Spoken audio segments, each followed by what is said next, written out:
नमस्कार, जी के बौछार यूट्यूब चैनल में आपका स्वागत है। अगर आप नए हैं तो हमारे चैनल को सब्सक्राइब कीजिए और बेल आइकन दबाएं ताकि आपको न्यू अपडेट मिलती रहे। तो इस वीडियो में हम आपको बताएंगे कि उत्तर प्रदेश में जो आंगनबाड़ी की वैकेंसी निकली है उसके लिए क्या क्या आपकी योग्यता होनी चाहिए, क्या क्या आपकी जो फीस होनी चाहिए, क्या क्या उसकी क्वालिफिकेशन होनी चाहिए। तो हम इस वीडियो में हम आपको ए टू जेड जानकारी देंगे, तो आप शुरू से लेकर अंत तक बने रहिएगा। तो चलिए हम शुरू करते हैं वीडियो को। तो सबसे पहले हम आपको बता दें कि जो वैकेंसी आई हैं वो दो डिपार्टमेंट में वैकेंसी आई हुई हैं। उसमें से फीमेल स्टूडेंट ही फॉर्म भर सकती हैं, ये ध्यान रखना। अब जो फीमेल स्टूडेंट हैं वो चाहे शादीशुदा वाली महिलाएं हों, चाहे वो अनमैरिड महिलाएं हों, चाहे तलाकशुदा महिलाएं हों, चाहे विधवा महिलाएं हों, वो सभी आंगनवाड़ी का जो वैकेंसी आई है उसका फॉर्म फिलअप कर सकती हैं। तो जो आपकी वैकेंसी टोटल आई हुई है उनकी संख्या आप देख सकते हैं कितनी है, 23,753 आपकी टोटल वैकेंसी आई हुई है। इस नंबर को आप देख लेना। इसके बाद हम आपको बताते हैं कि जो आपका फॉर्म फिलअप करने की डेट है वो आपकी डिस्ट्रिक्ट वाइज अलग अलग डेट दी गई है, एक साथ आपकी डेट नहीं दी गई है। अब किस जिले की कौन सी डेट आई हुई है वो भी हम आपको बाद में बताते हैं। जो आपकी एज लिमिट है वो भी आप देख सकते हैं कि जो आपकी मिनिमम एज है वो आपकी 18 वर्ष होनी चाहिए और जो आपकी मैक्सिमम एज है वो आपकी 35 वर्ष होनी चाहिए। अब स्टूडेंट की जो 18 वर्ष का स्टूडेंट है उसकी एज आपकी काउंट होनी है, देख सकते हैं 1 जनवरी 2024 से आपकी काउंट एज होगी। अगर वह स्टूडेंट 1 जनवरी 2024 से 18 वर्ष का हो गया है तो वो आंगनबाड़ी का फॉर्म फिलअप कर सकता है। आगे हम बताते हैं कि अगर कोई स्टूडेंट एससी कैटेगरी का है या एसटी कैटेगरी का है उसको 5 साल की छूट मिलेगी। तो 35 वर्ष आपकी मैक्सिमम एज हो गई, प्लस 5 वर्ष की आपकी छूट मिलेगी, तो आप 40 वर्ष तक की फीमेल महिलाएं आंगनवाड़ी का फॉर्म फिलअप कर सकती हैं। इसी प्रकार आप ओबीसी में देख सकते हैं, अगर कोई महिला ओबीसी की है तो उसको 3 साल की छूट मिलेगी, तो मैक्सिमम एज 35 हो जाएगी, प्लस 3 वर्ष की आपकी छूट हो जाएगी, तो टोटल 38 आपकी मैक्सिमम एज हो जाएगी। तो ये आपका जो एज में छूट है वो हमने आपको बता दी है।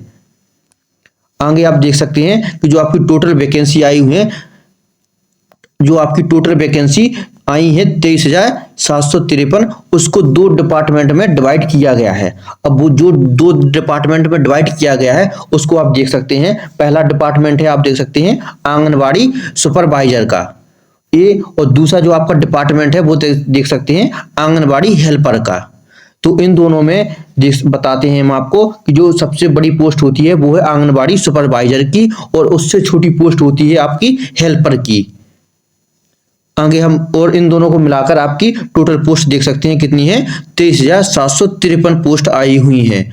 और एक बात और हम आपको बताना चाहते हैं कि इसमें अदर जो राज्य के स्टूडेंट हैं वो इसको फॉर्म को नहीं फिलअप कर सकते हैं, सिर्फ इसमें यूपी वाले जो फीमेल महिलाएं हैं वो ही इसको फिलअप कर सकती हैं।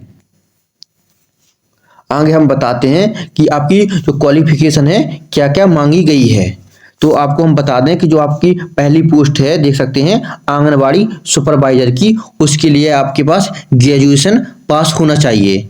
तो ग्रेजुएशन किसी भी स्ट्रीम से हो, चाहे आप बीए किए हो या आप बीएससी किए हो, आप अगर पास हैं तो आप जो आंगनबाड़ी की सुपरवाइजर की पोस्ट को फिलअप कर सकते हैं। उसके बाद हम आपको बता दें कि अगर आप चाहते हैं कि आंगनबाड़ी हेल्पर का फॉर्म को फिलअप करेंगे तो उसके लिए 12th पास मांगा गया है, देख सकते हैं। तो हमने ये दोनों के बारे में क्वालिफिकेशन बता दिया है कि जो आपकी पहली सुपरवाइजर है उसमें ग्रेजुएशन चाहिए, और जो आपकी हेल्पर के लिए आपको मैक्सिमम 12th पास होना चाहिए। आगे देख सकते हैं कि जो आपका सिलेक्शन होना है वो आपका मेरिट बेस पे होगा। अब मेरिट बेस पे किस प्रकार से होगा कि जो आपके जो 10th की मार्कशीट लगेगी या आपकी 12th की लगेगी या ग्रेजुएशन की लगेगी या जो पोस्ट ग्रेजुएशन के डॉक्यूमेंट मांगे जाएंगे उनका जो आपका परसेंटेज है उसको लेकर आपकी जो अंतिम मेरिट है वो बनेगी, उसके अकॉर्डिंग आपका सिलेक्शन होगा। इसमें कोई भी एग्जाम नहीं होना है, डायरेक्ट आपका जो मेरिट बेस है उस पर सिलेक्शन होना है। अब हम आपको बताते हैं कि जो आपकी वेतन है कितनी वेतन मिलेगी। तो आपको जो आंगनवाड़ी सुपरवाइजर है उसकी लगभग वेतन आपको 4 से 5,000 पर महीने आपको वेतन दी जाएगी। और जो आपकी आंगनवाड़ी हेल्पर की वैकेंसी है या नौकरी है उसके लिए 3 से 4,000 आपको पर महीने की सैलरी दी जाएगी। तो इस प्रकार से आपको हमने सैलरी बता दी है। अब देख सकते हैं कि जो आपकी मेरिट है किस बेस पर बनेगी। आपकी मेरिट वो जिले वाइज बननी है या ब्लॉक वाइज बननी है या विलेज वाइज बनेगी या फिर आपकी जो राज्य के अकॉर्डिंग बनेगी। तो हम आपको बताते हैं कि जो आपकी मेरिट बनेगी वो आपकी जिलावार बनेगी और आपकी जो ब्लॉक है उसके अकॉर्डिंग आपकी मेरिट बनेगी। इस बात का ध्यान रखना। आगे हम बताते हैं कि अगर कोई महिला शादीशुदा वाली महिला है, अगर उसको फॉर्म को फिलअप करना है तो वो अपना फॉर्म ससुराल से फॉर्म को फिलअप करेगी। उसमें आप अपने पति का नाम डालेगी और अपने खुद के डॉक्यूमेंट अपलोड करेगी। अब जो अनमैरिड फीमेल है उसका जो डॉक्यूमेंट है वो खुद अपने डॉक्यूमेंट अपलोड करेगी, लेकिन जो फॉर्म है वो पिता के नाम पर फिलअप होगा। ये ध्यान रखना। फिर भी अगर कोई डाउट है तो मुझे कमेंट कर देना, हम उसका रिप्लाई दे देंगे। आगे अब हम बताते हैं कि आपको जो फॉर्म को कैसे फिलअप करना है। तो इस प्रकार से आप देख सकते हैं कि जो आपको सबसे पहले क्रोम ब्राउजर पे जाना है। अब क्रोम ब्राउजर पे आप ओपन करोगे तो ये आपकी ऑफिशियल वेबसाइट है, इसका आप स्क्रीनशॉट ले लेना। और जो देख सकते हैं आप यूपी आंगनबाड़ी भर्ती .nic/ ये आपकी ऑफिशियल वेबसाइट है, इसको आप स्क्रीनशॉट ले लेना। हम इसको जूम कर दिया है, आप इसका स्क्रीनशॉट ले लो। आई होप आपने इसका स्क्रीनशॉट ले लिया होगा। इसके बाद आपको ये वेबसाइट जो दी गई है आपको गूगल पर सर्च करनी है। उसके बाद आपको होम पेज पर जाना है। होम पेज पर आप जैसे ही जाओगे तो आपको साइड कॉर्नर पे देख सकते हैं, वहां पर आपको 3 डॉट इस प्रकार से दिखाई देंगे, उस पर आपको क्लिक करना है। तो आपका सबसे पहले आपको वहां पर आपको रजिस्ट्रेशन करना पड़ेगा। तो आपको रजिस्ट्रेशन करेंगे। सबसे पहले रजिस्ट्रेशन करने के बाद आपको उस पर आपको लॉगिन करना है। उसमें जो जो डिटेल मांगा जाएगा, 10th की मार्कशीट, आधार कार्ड, 12th के नंबर, या आपकी ग्रेजुएशन के नंबर, जो जाति प्रमाण पत्र और जो निवास प्रमाण पत्र, जो भी आपके डॉक्यूमेंट मांगे जाएंगे वो आपको सारी की सारी डिटेल फिलअप कर देनी है। देख सकते हैं ये गया है। देख सकते हैं कि आपको जो दस्तावेज हैं वो 10th, 12th, ग्रेजुएशन, निवास, जाति प्रमाण पत्र आपको अपलोड कर देने हैं। और जो आपकी जो अंतिम डेट रहेगी वो अलग अलग जिले के अकॉर्डिंग रहेगी कि तो वो भी हम आपको आगे बताते हैं। और उसके बाद आपको फाइनल सबमिट कर देना है। तो इस प्रकार से आपका फॉर्म सबमिट हो जाएगा। आगे आप देख सकते हैं कि इस प्रकार से आपकी जो वैकेंसी है आपके जिले के अकॉर्डिंग आई हुई है। देख सकते हैं आगरा में आपके 482 जो पोस्ट आई हुई है। इसके अंदर भी हम बताते हैं कि किस गांव में कितनी पोस्ट आई हुई है, वो भी हम आपको आगे बताते हैं। अलीगढ़ में देख सकते हैं 499, अंबेडकर नगर में 350। तो वेबसाइट बताई है ऑफिशियल, उस पर जाकर आप क्लिक करना। उस पर सारी डिटेल दी गई है, प्लस जो PDF भी दी गई है कि आपका कौन सी वैकेंसी कितनी पोस्ट पर आई हुई है। इस प्रकार से आप देख सकते हैं। चाहो तो आप इसका स्क्रीनशॉट ले लेना। इस साइड में भी हमने आपको देख सकते हैं, ये बलिया है, बलरामपुर है, देख सकते हैं ये बांदा है। ये सारी की सारी वैकेंसी के बारे में दी गई हैं, देख सकते हैं। हम आपको जो क्रोम ब्राउजर है उस पर लेके चलते हैं। इस प्रकार आप देख सकते हैं कि आपकी ये ऑफिशियल वेबसाइट है जो हमने आपको बताया था कि यूपी आंगनबाड़ी भर्ती पर आपको लॉगिन करना है। ये देख सकते हैं आपका सबसे पहले रजिस्ट्रेशन होगा। जब सबसे पहले आपका रजिस्ट्रेशन हो जाएगा तो उसके बाद आपको लॉगिन करना है। अब हम आपको नीचे बताते हैं, ले चलते हैं। देख सकते हैं इस प्रकार से आपकी ये पोस्ट आ चुकी हैं। देख सकते हैं, अगर आप देख सकते हैं सभी जिलों की यहाँ पर वैकेंसियों के बारे में दी गई है कि कितनी वैकेंसी इसमें आई हुई है। तो इस प्रकार से आपको अपने जिले की वैकेंसी को ओपन कर लेना है। देख सकते हैं जैसे हम आपको एक ओपन करके बताते हैं। देख सकते हैं इसमें सारी की सारी दी गई हैं। सबसे पहले हम आपको सबसे ज़्यादा लखनऊ में आई हुई हैं, तो हम लखनऊ पे क्लिक करते हैं।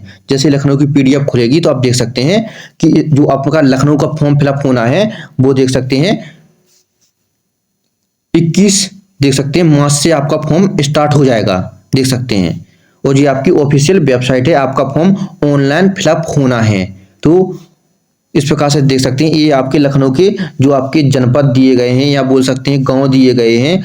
अगर जो स्टूडेंट लखनऊ का है उसको पता होगा कि ये कहाँ कहाँ के जो क्षेत्र दिए गए हैं। तो ग्रामीण क्षेत्र दिए गए हैं, ये शहरी क्षेत्र दिए गए हैं, ये टोटल आपके दिए गए हैं।